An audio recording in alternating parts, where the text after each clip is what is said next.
Feliz y bendecido día, aprendiendo un curso de milagros. El secreto de la verdadera oración es olvidarte de las cosas que crees necesitar. Pedir algo específico es igual que ver el pecado primero y luego perdonarlo. Del mismo modo, al orar pasas por alto tus necesidades específicas, tal como las ves, y las dejas en manos de Dios. Ahí se convierten en los regalos que le haces, pues le dicen que no antepondrás otros dioses a Él, ni que quieres otro amor que el suyo. Este libro es un comienzo, no un final. Del prefacio, que postula, párrafo 6. El pecado se define como una falta de amor. Puesto que lo único que existe es el amor, para el Espíritu Santo el pecado no es otra cosa que un error que necesita corrección en vez de algo perverso que merece castigo. Nuestra sensación de ser inadecuados, débiles o de estar incompletos procede del gran valor que le hemos otorgado al principio de la escasez, el cual rige al mundo de las ilusiones. Desde este punto de vista, buscamos en otros lo que consideramos que nos falta a nosotros. Amamos a otro con el objeto de ver qué podemos sacar de él. De hecho, a esto es a lo que en el mundo de los sueños se le llama amor. No puede haber mayor error que ese, pues el amor es incapaz de exigir nada. Introducción. Este es un curso de milagros. Es un curso obligatorio. Solo el momento en que decides tomarlo es voluntario. Tener libre albedrío no quiere decir que tú mismo puedas establecer el plan de estudios. Significa únicamente que puedes elegir lo que quieres aprender en cualquier momento dado. Este curso no pretende enseñar el significado del amor, pues eso está más allá de lo que se puede enseñar. Pretende, no obstante, despejar los obstáculos que impiden experimentar la presencia del amor, el cual es tu herencia natural.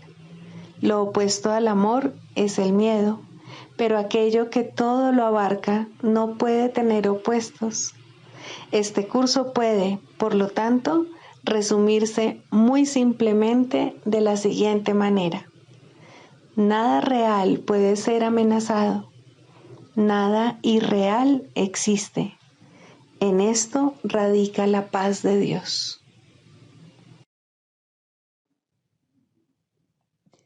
Capítulo 1. El significado de los milagros. Primero, principios de los milagros. Principio 38. El Espíritu Santo es el mecanismo de los milagros. Él reconoce las creaciones de Dios, así como tus ilusiones. Separa lo verdadero de lo falso mediante su capacidad para percibir totalmente en vez de selectivamente.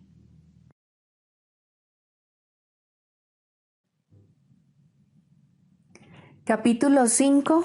Curación y plenitud. 6. El tiempo y la eternidad. Dios en su conocimiento no está esperando, pero a su reino le falta algo mientras tú esperes. Todos los hijos de Dios están esperando tu retorno, tal como tú estás esperando el suyo. En la eternidad las demoras no importan, pero en el tiempo son ciertamente trágicas. Has elegido estar en el tiempo en vez de en la eternidad y, por consiguiente, crees estar en el tiempo. Sin embargo, tu elección es a la vez libre y modificable. no te corresponde estar en el tiempo. Te corresponde estar únicamente en la eternidad, donde Dios mismo te ubicó para siempre. Los sentimientos de culpabilidad son los que perpetúan el tiempo, inducen miedo a las represalias y al abandono, garantizando así que el futuro sea igual que el pasado. En esto consiste la continuidad del ego, la cual le proporciona una falsa sensación de seguridad al creer que tú no puedes escaparte de ella. Pero no solo puedes, sino que tienes que hacerlo. Dios te ofrece a cambio la continuidad de la eternidad. Cuando te decidas a hacer este intercambio, reemplazarás simultáneamente la culpabilidad por la dicha, la crueldad por el amor y el dolor por la paz. Mi papel consiste únicamente en desatar las cadenas que aprisionan tu voluntad y liberarla. Tu ego no puede aceptar esta libertad y se opondrá a ella siempre que pueda y en cualquier forma que pueda. Y puesto que tú eres su hacedor, reconoces lo que él puede hacer, pues le conferiste el poder de hacerlo. Acuérdate siempre del reino y recuerda que tú, que formas parte de él, jamás te puedes perder. La mente que estaba en mí está en ti, pues Dios crea con absoluta imparcialidad. Deja que el Espíritu Santo te recuerde siempre su imparcialidad y déjame enseñarte cómo compartirla con tus hermanos. ¿De qué otra manera, si no se te puede brindar la oportunidad de reivindicarla para ti mismo? Ambas voces hablan simultáneamente en favor de diferentes interpretaciones de una misma cosa, o casi simultáneamente, pues el ego siempre habla primero. Las interpretaciones que representa la otra alternativa no se hicieron necesarias hasta que se concibió la primera de ellas. El ego dicta sentencia y el Espíritu Santo revoca sus decisiones, en forma similar a como en este mundo un tribunal superior tiene la potestad de revocar las decisiones de un tribunal inferior. Las decisiones del ego son siempre erróneas porque están basadas en el error para cuya defensa se tomaron. El ego no interpreta correctamente nada de lo que percibe. No solo cita las escrituras para defender su causa, sino que incluso las interpreta como testigos a su favor.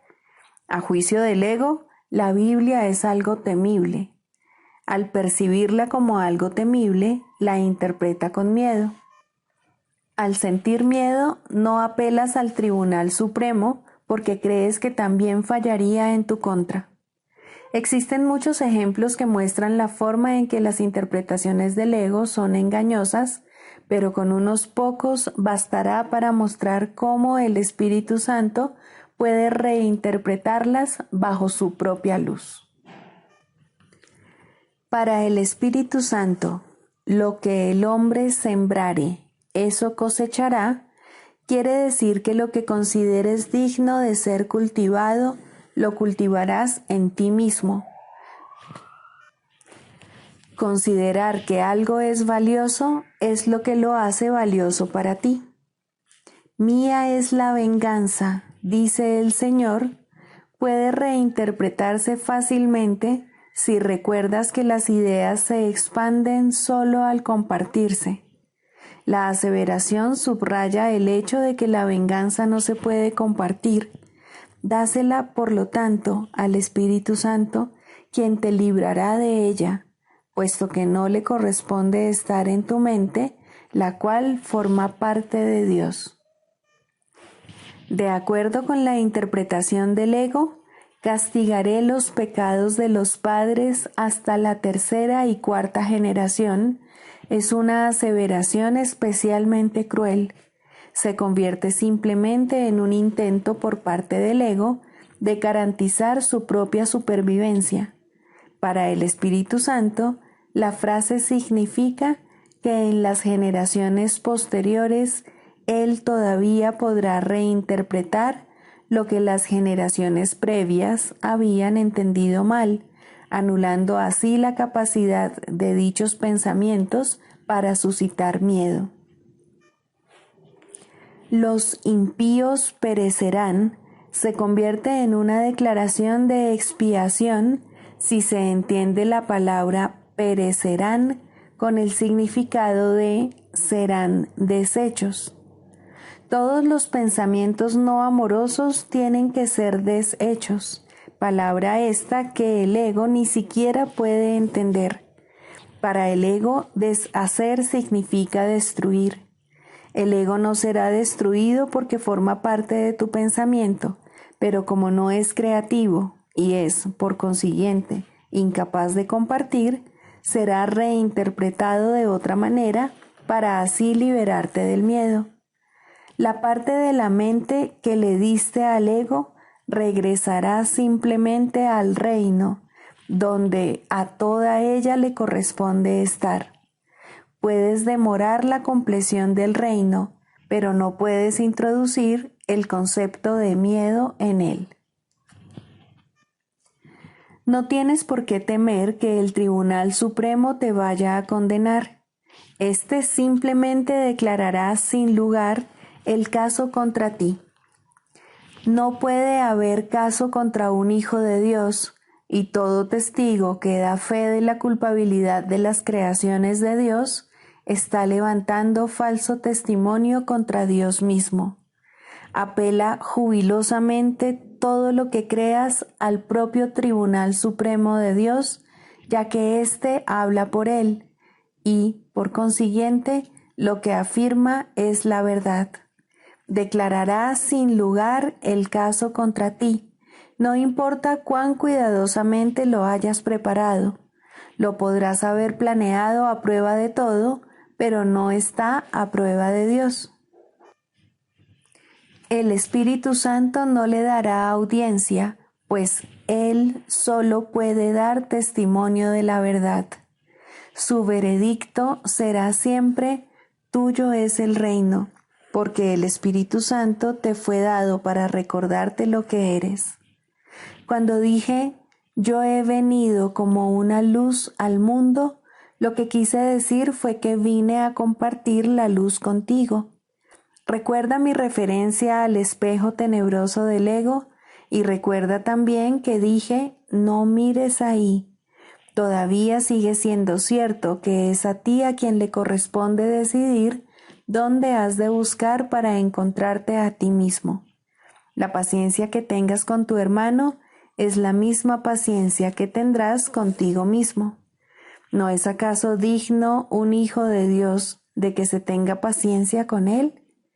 He tenido infinita paciencia contigo porque mi voluntad es la voluntad de nuestro Padre, de quien aprendí lo que es la paciencia infinita. Su voz estaba en mí tal como está en ti, exhortándonos a tener paciencia con la filiación en nombre de su Creador. Ahora debes aprender que solo la paciencia infinita produce resultados inmediatos. Así es como el tiempo se intercambia por la eternidad. La paciencia infinita recurre al amor infinito y, al producir resultados ahora, hace que el tiempo se haga innecesario. Hemos dicho repetidamente que el tiempo es un recurso de aprendizaje, que será abolido cuando ya no sea necesario. El Espíritu Santo, que habla en favor de Dios en el tiempo, sabe también que el tiempo no tiene sentido. Él te recuerda esto en todo momento porque su función especial consiste en conducirte de regreso a la eternidad y permanecer allí para bendecir tus creaciones. Él es la única bendición que realmente puedes dar, pues es verdaderamente bendito. Puesto que Dios te dio el Espíritu Santo libremente, tienes que darlo tal como lo recibiste. Libro de ejercicios. Pregunta 5. ¿Qué es el cuerpo?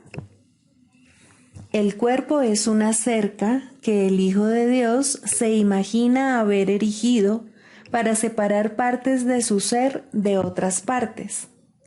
Cree vivir dentro de esa cerca para morir a medida que ésta se deteriora y se desmorona, pues cree estar a salvo del amor dentro de ella. Al identificarse con lo que considera es su seguridad, cree ser lo que ésta es.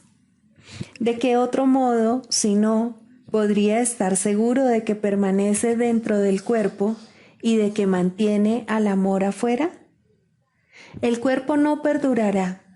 Sin embargo, para él eso supone una doble seguridad, pues la temporalidad del Hijo de Dios es la prueba de que sus cercas funcionan y de que están llevando a cabo la tarea que su mente les asignó. Pues si su unidad aún permaneciese intacta, ¿quién podría atacar y quién podría ser atacado? ¿Quién podría ser el vencedor? ¿Quién la presa? ¿Quién podría ser la víctima? ¿Quién el asesino?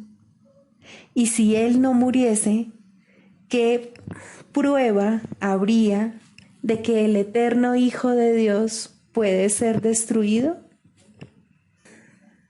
El cuerpo es un sueño. Al igual que otros sueños, a veces parece reflejar felicidad, pero puede súbitamente revertir al miedo, la cuna de todos los sueños, pues solo el amor puede crear de verdad, y la verdad jamás puede temer. Hecho para ser temeroso, el cuerpo no puede sino cumplir el propósito que le fue asignado. Mas podemos cambiar el propósito que el cuerpo obedece si cambiamos de parecer con respecto a su finalidad. El cuerpo es el medio a través del cual el Hijo de Dios recobra la cordura. Aunque el cuerpo fue concebido para condenarlo al infierno para siempre, el objetivo del cielo ha sustituido a la búsqueda del infierno. El Hijo de Dios busca la mano de su hermano para ayudarlo a marchar por la misma senda que él. Ahora el cuerpo es santo.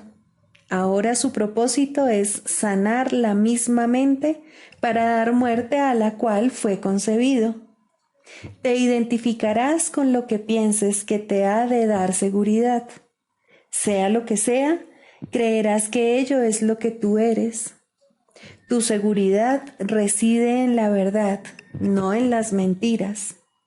El amor es tu seguridad. El miedo no existe. Identifícate con el amor y estarás a salvo. Identifícate con el amor y estarás en tu morada.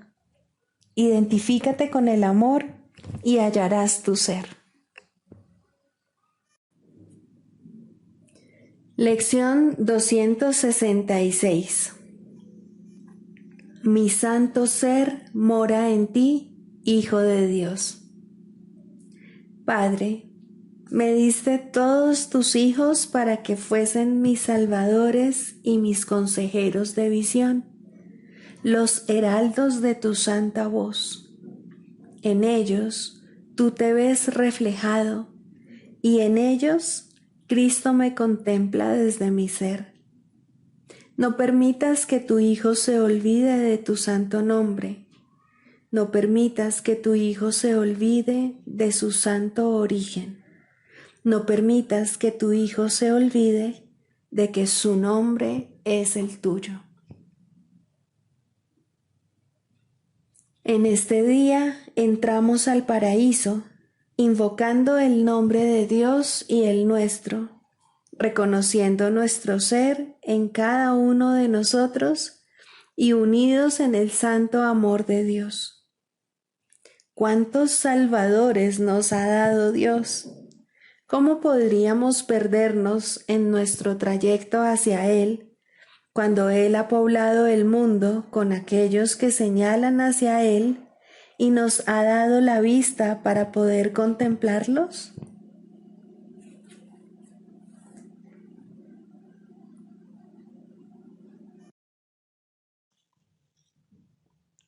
Del manual para el maestro, pregunta 4.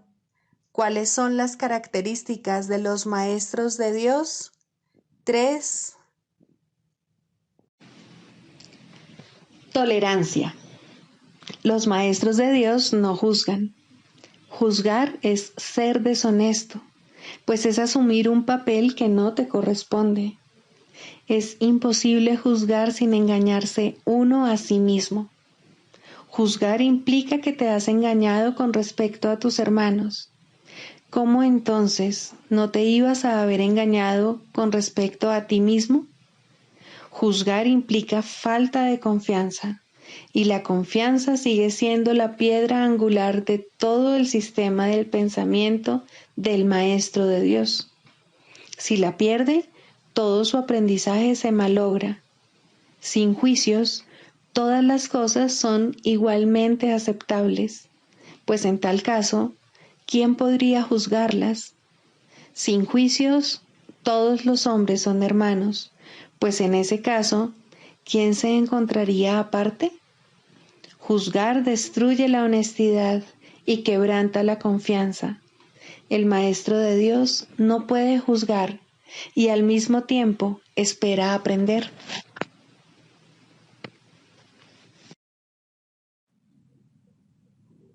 Manual para el Maestro. 23. ¿Juega Jesús un papel especial en la curación? Los dones de Dios rara vez pueden recibirse directamente. Aún los maestros de Dios más avanzados sucumben a las tentaciones de este mundo. ¿Sería justo entonces que se le negara la curación a sus alumnos por esa razón? La Biblia dice, pide en el nombre de Jesucristo. ¿Es esto simplemente una invocación a la magia? Un nombre no cura, ni tampoco puede una invocación generar ningún poder especial. ¿Qué significado puede tener entonces apelar a Jesucristo? ¿Qué confiere el invocar su nombre? ¿Por qué forma parte de la curación pedir en su nombre? Hemos repetido en muchas ocasiones que alguien que haya aceptado perfectamente la expiación para sí mismo puede sanar el mundo. En efecto, ya lo ha hecho. La tentación podrá volver a acosar a otros, pero nunca a ese. Él se ha convertido en el Hijo de Dios resucitado. Ha vencido a la muerte al haber aceptado la vida. Se ha reconocido a sí mismo tal como Dios lo creó, y al hacerlo, ha reconocido que toda cosa viviente forma parte de él. Ahora su poder es ilimitado porque es el poder de Dios. De esta manera, su nombre se ha convertido en el nombre de Dios, pues ya no se considera a sí mismo separado de él. ¿Qué significa esto para ti? Significa que al recordar a Jesús, estás recordando a Dios. Toda la relación del Hijo con el Padre radica en Jesús. Su papel en la filiación es también el tuyo, y el hecho de que Él completó su aprendizaje garantiza tu éxito. ¿Se encuentra Él aún disponible para venir en tu ayuda? ¿Qué dijo Él mismo al respecto? Recuerda sus promesas y pregúntate honestamente si sería posible que no las fuese a cumplir. ¿Puede Dios fallarle a su Hijo? ¿Y puede quien es uno con Dios ser distinto de Él? El que trasciende el cuerpo trasciende también toda limitación. ¿Cómo no iba a estar disponible el más grande de los maestros para aquellos que lo siguen? El nombre de Jesucristo como tal no es más que un símbolo, pero representa un amor que no es de este mundo. Es un símbolo que se puede usar sin riesgo para reemplazar a los innumerables nombres de todos los dioses a los que imploras. Constituye el símbolo resplandeciente de la palabra de Dios, tan próximo a aquello que representa, que el ínfimo espacio que hay entre ellos desaparece en el momento en que se evoca su nombre. Recordar el nombre de Jesucristo es dar gracias por todos los dones que Dios te ha dado. Y la gratitud hacia Dios se convierte en la manera en que Él es recordado, pues el amor no puede estar muy lejos de una mente y un corazón agradecidos.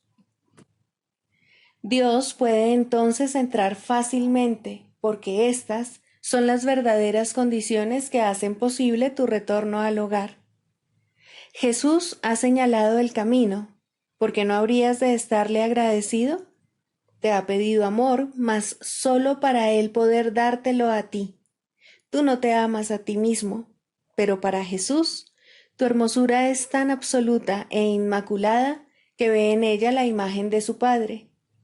Tú te conviertes en el símbolo de su Padre aquí en la tierra. Él tiene sus esperanzas puestas en ti porque no ve límites en ti, ni mancha alguna que opaque tu hermosa perfección. La visión de Cristo resplandece en sus ojos con perfecta constancia. Él ha permanecido contigo. ¿No te gustaría aprender la lección de la salvación valiéndote de lo que Él ya aprendió? ¿Para qué empezar de nuevo cuando Él ya recorrió la jornada por ti?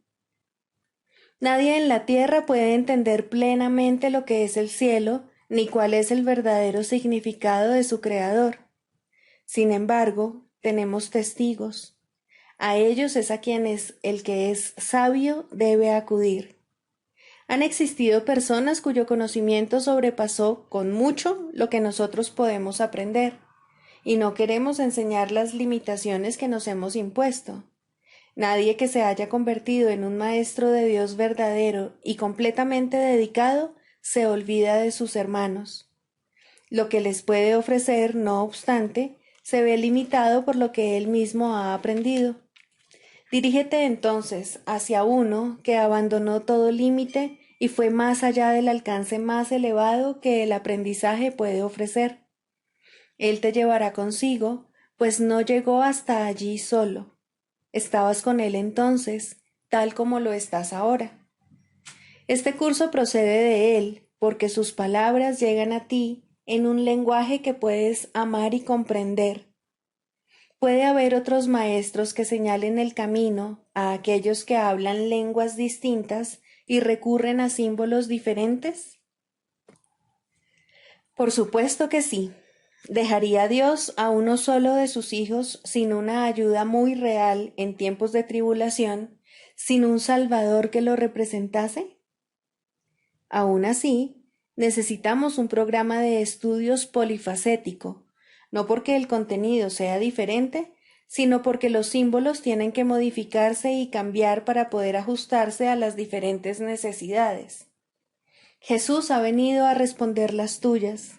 En Él hallarás la respuesta de Dios. Enseña, entonces, con Él, pues Él está contigo. Él siempre está aquí.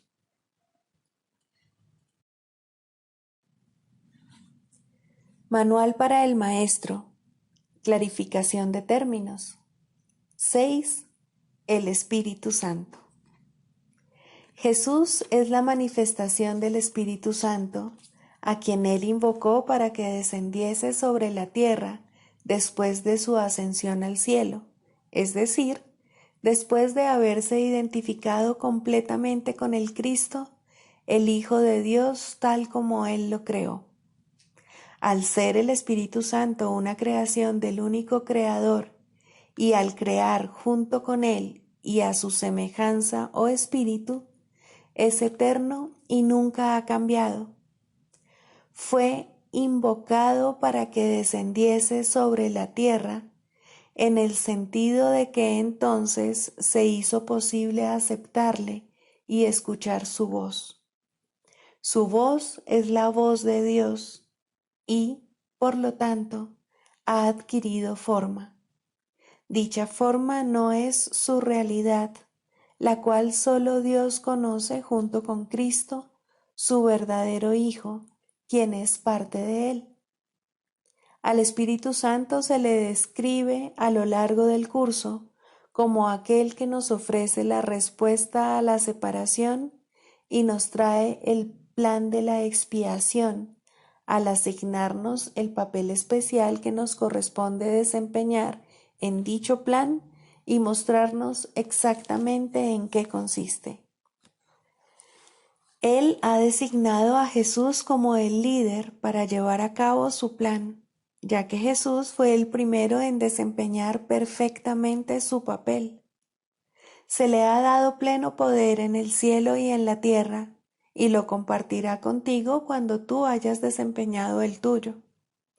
El principio de la expiación le fue dado al Espíritu Santo mucho antes de que Jesús lo pusiese en marcha. Al Espíritu Santo se le describe como el último vínculo de comunicación que queda entre Dios y sus hijos separados. A fin de llevar a cabo esta función especial, Él ha asumido una doble función. Goza de conocimiento porque es parte de Dios, percibe porque fue enviado para salvar a la humanidad.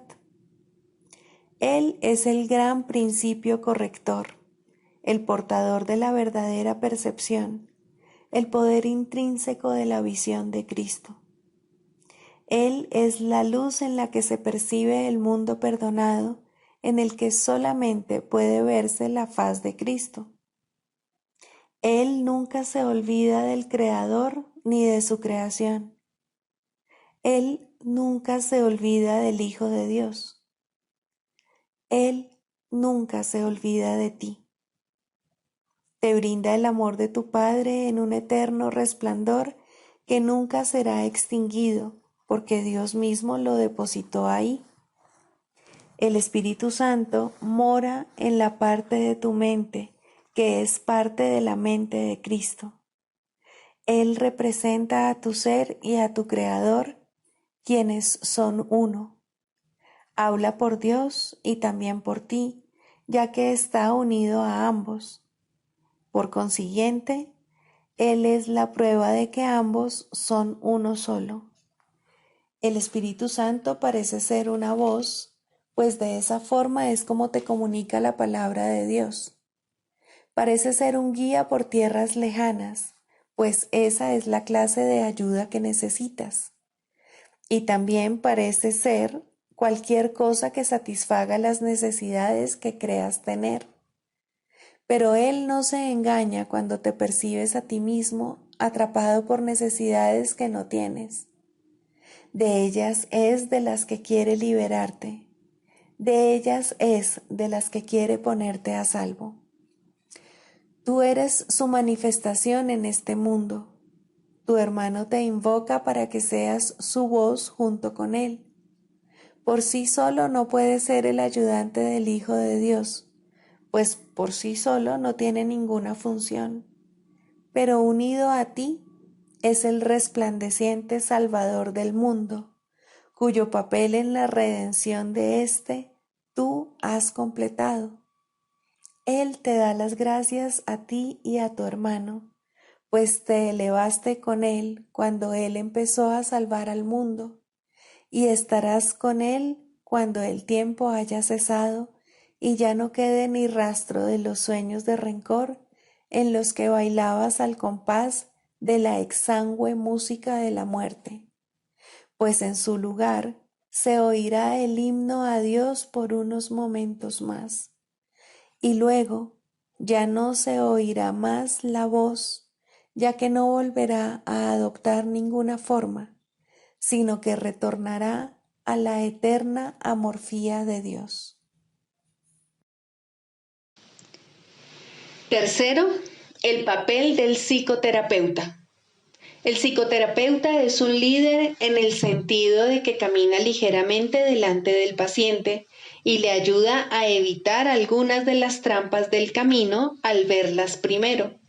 Idealmente es también un seguidor, pues hay uno que debe caminar delante de él y darle luz para que vea. Sin este, ambos solo tropezarán ciegamente sin dirección alguna. Sin embargo, es imposible que éste se haya ausente del todo si la meta es la sanación. No obstante, puede que no se le reconozca, y de esta manera, la pequeña luz que se puede aceptar en ese momento es todo lo que se tiene para iluminar el camino hacia la verdad.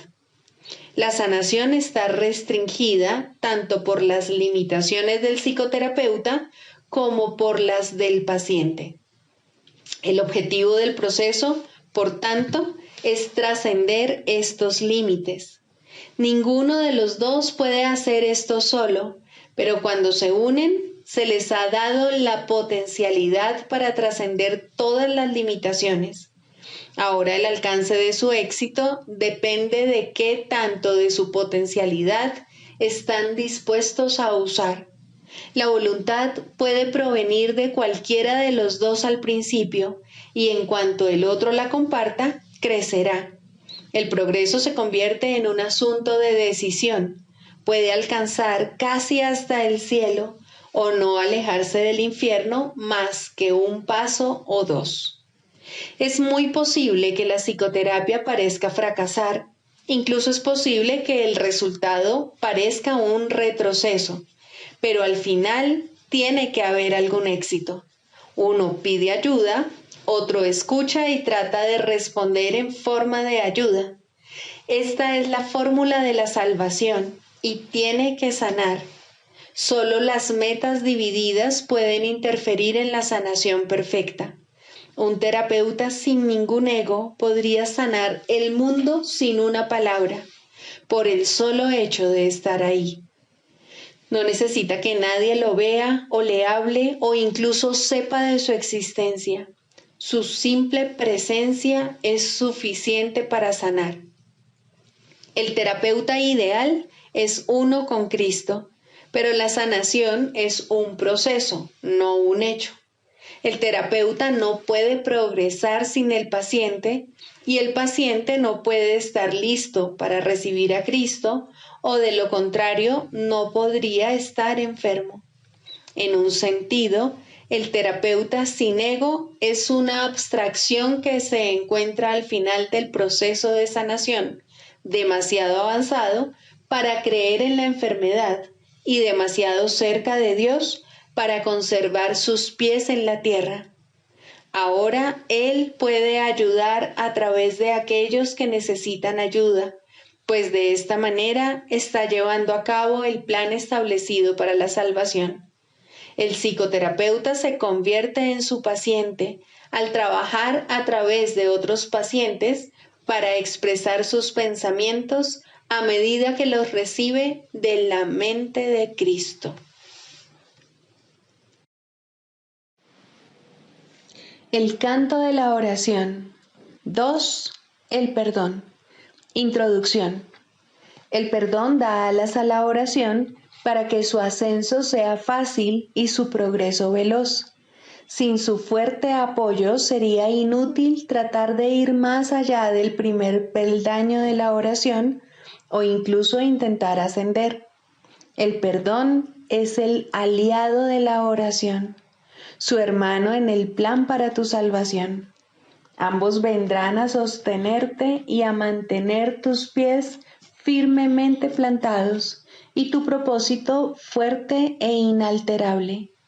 Contempla la ayuda más grande que Dios ordenó que estuviese contigo hasta que llegues a Él, y con esto llega el fin de las ilusiones. A diferencia de la naturaleza intemporal de su hermana, la oración, el perdón tiene un final, pues se vuelve innecesario cuando el ascenso se completa. No obstante, por ahora tiene un propósito más allá del cual no puedes ir, ni es necesario que lo hagas. Logra esto y habrás sido redimido. Logra esto y habrás sido transformado. Logra esto y salvarás al mundo. Primero, perdonarte a ti mismo. Ningún regalo del cielo ha sido tan mal interpretado como el perdón. De hecho, se ha convertido en una calamidad, en una maldición allí donde debía bendecir, en una cruel burla de la gracia, en una parodia de la santa paz de Dios. Pero aquellos que aún no han elegido dar los primeros pasos en el camino de la oración, no pueden sino usarlo de esa manera. La benevolencia del perdón resulta imperceptible al principio, porque no se entiende lo que es la salvación ni realmente se busca. Lo que se concibió para curar se usa para herir, porque no se desea el perdón. La culpa se convierte en la salvación y el remedio parece ser una terrible alternativa a la vida. Así, pues, el perdón para destruir se adapta mucho mejor al propósito del mundo que el verdadero objetivo del perdón y los medios honestos por los cuales éste se alcanza. El perdón para destruir no pasará por alto ningún pecado, ningún crimen, ni ninguna traza de culpa que pueda buscar, encontrar y, entre comillas, amar. Amado de su corazón es el error, y las faltas lucen enormes y crecen y se expanden ante su mirada. Selecciona cuidadosamente todas las cosas perversas y pasa por alto lo amoroso, como si de una plaga se tratase, algo odioso teñido de peligro y muerte. El perdón para destruir es la muerte, y eso es lo que ve en todo lo que contempla y odia. La misericordia de Dios se ha convertido en un cuchillo retorcido que busca destruir al Santo Hijo que Él ama. ¿Te perdonarías a ti mismo por todo esto? Aprende entonces que Dios te ha dado los medios a través de los cuales puedes retornar a Él en paz. No veas el error, no lo hagas real. Selecciona lo amoroso y perdona el pecado al elegir en su lugar la faz de Cristo. ¿De qué otra manera puede la oración regresar a Dios? Él ama a su Hijo. ¿Podrías acordarte de Él y al mismo tiempo odiar lo que Él creó? Odiarás al Padre si odias al Hijo que Él ama. Pues tal como veas al Hijo, así te verás a ti mismo, y tal como te veas a ti mismo, así será Dios para ti. De la misma manera en que siempre oras por ti, del mismo modo es a ti al que siempre se le concede el perdón. Es imposible perdonar a otro, pues son únicamente tus pecados lo que ves en él. Quieres verlos en él y no en ti. Por eso es por lo que perdonar a otro es una ilusión. Sin embargo, es el único sueño feliz en todo el mundo, el único que no conduce a la muerte. Solo en otro puedes perdonarte a ti mismo, pues le has hecho culpable de tus pecados y ahora tienes que encontrar tu inocencia en él. ¿Quién sino el pecador necesita que se le perdone? Jamás pienses que puedes ver pecado en nadie excepto en ti mismo. Este es el gran engaño del mundo, y tú, el que más se engaña a sí mismo. Siempre parece que el malvado es otro, y como resultado de su pecado, tú eres el perjudicado. ¿Sería posible la liberación si esto fuese cierto? Pues en tal caso serías el esclavo de todos, ya que lo que cualquiera de ellos hiciese dictaría tu destino, tus sentimientos, tu desesperación o esperanza, tu desdicha o alegría. No serías libre a menos que Él te concediese la libertad, y al Él ser malvado, solo puede dar maldad. No puedes ver sus pecados sin ver los tuyos, mas puedes liberarlo y liberarte a ti mismo. El perdón, verdaderamente concedido, es el camino en el cual se encuentra tu única esperanza de libertad. Otros cometerán errores al igual que tú, mientras esta parodia de mundo parezca ser tu hogar. No obstante, Dios mismo dio a todos sus hijos un remedio para todas las ilusiones que creen ver. La visión de Cristo no utiliza tus ojos, pero tú puedes mirar a través de los suyos y aprender a ver como Él. Los errores no son sino diminutas sombras que desaparecen fugazmente y que solo por un instante parecen ocultar la faz de Cristo, que continúa inmutable tras todas ellas. Su constancia permanece en tranquilo silencio y perfecta paz. Él no sabe de sombras. Suyos son los ojos que ven, más allá del error, al Cristo en ti. Pide entonces su ayuda y pregúntale cómo aprender lo que es el perdón, tal como su visión lo ve. Tienes necesidad de lo que Él da y tu salvación depende de lo que aprendas. La oración no es libre para llegar hasta el cielo, mientras el perdón para destruir permanezca contigo. La misericordia de Dios eliminará de tu santa mente esta manera de pensar mordaz y venenosa. Cristo te ha perdonado y en su visión el mundo se torna tan santo como Él. Quien no ve maldad en el mundo, ve como Él, pues lo que Él ha perdonado no ha pecado y así ya no hay más culpa. El plan de la salvación se ha cumplido y la cordura ha llegado. El perdón es la llamada a la cordura, pues ¿quién sino un demente se fijaría en el pecado cuando en su lugar puede ver la faz de Cristo? Esta es la elección que tienes ante ti, la más simple y sin embargo la única que puedes hacer. Dios te pide que salves a su Hijo de la muerte, ofreciéndole el amor de Cristo. Esta es tu necesidad y Dios te ofrece este regalo. Tal como Él da, así tienes que dar tú también. Y de este modo, la oración se restituye a lo amorfo, más allá de todo límite a la intemporalidad, sin nada del pasado que le impida volver a unirse al perenne canto que toda la creación le entona a su Dios. Mas para alcanzar este fin, y antes de llegar allí donde el aprendizaje ya no tiene objeto, debes primero aprender. El perdón es la llave, mas ¿quién puede usar una llave cuando no sabe dónde está la puerta para la que se hizo y para la que solamente sirve? Por lo tanto, tenemos que hacer una clara distinción, de modo que la oración pueda ser liberada de la oscuridad y llegar a la luz. El papel del perdón debe invertirse y limpiarse de todo uso malvado y de las metas de odio para las que se ha empleado.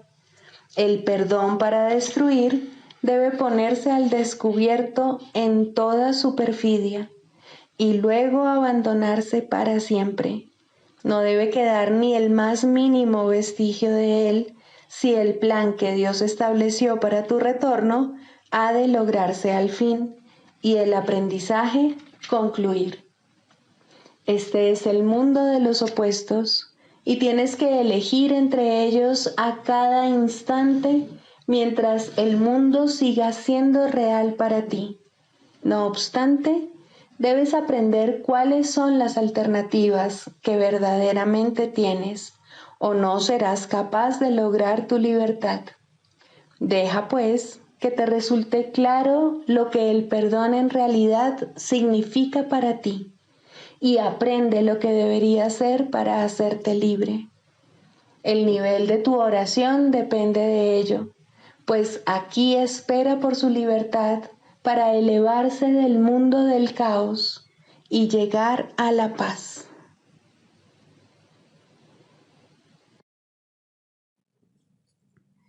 Sigamos a Jesús haciendo del perdón algo tan natural como respirar y algo tan vital como el aire. Amén.